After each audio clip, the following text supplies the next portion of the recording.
So அடுத்து principle of inclusion and exclusion.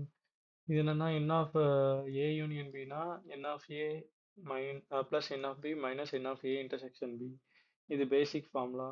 அதே இது மூணு மூணு டேர்ம்ஸ் வந்துச்சுன்னா n of A plus n of B plus n of C minus A intersection B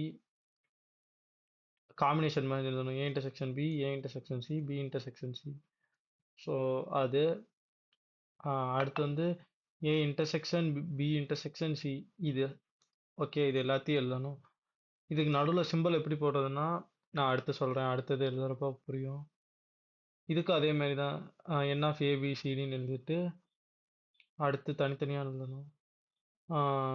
A intersection பிக்கு A intersection பிக்கு தனியாக எழுதணும். A intersection C, A intersection D. Okay, அதே B intersection C, B intersection D, C intersection D, இந்த மாதிரி எழுதணும். அடுத்து மூணு இதாக எழுதணும். மூணு இதுக்கு இன்டர்செக்ஷன் போட்டு எழுதணும். அடுத்து நாலு இதுக்கு இன்டர்செக்ஷன் போட்டு எழுதணும்.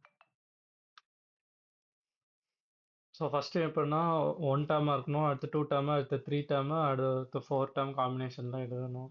ஃபஸ்ட்டு எல்லாத்துக்கும் ப்ளஸ் இருக்கணும், அடுத்த செட் ஆஃப்க்கு வந்து மைனஸ் இருக்கணும், அடுத்து ப்ளஸ்ஸு, அடுத்து மைனஸ், இந்த காம்பினேஷனில் தான் எழுதணும். ஸோ இதை வச்சு நம்ம கீழே சம் பண்ணலாம். அதை வச்சு இது மூணு சம்ஸ் இருக்குது, அது பார்க்கலாம் என்னென்னு.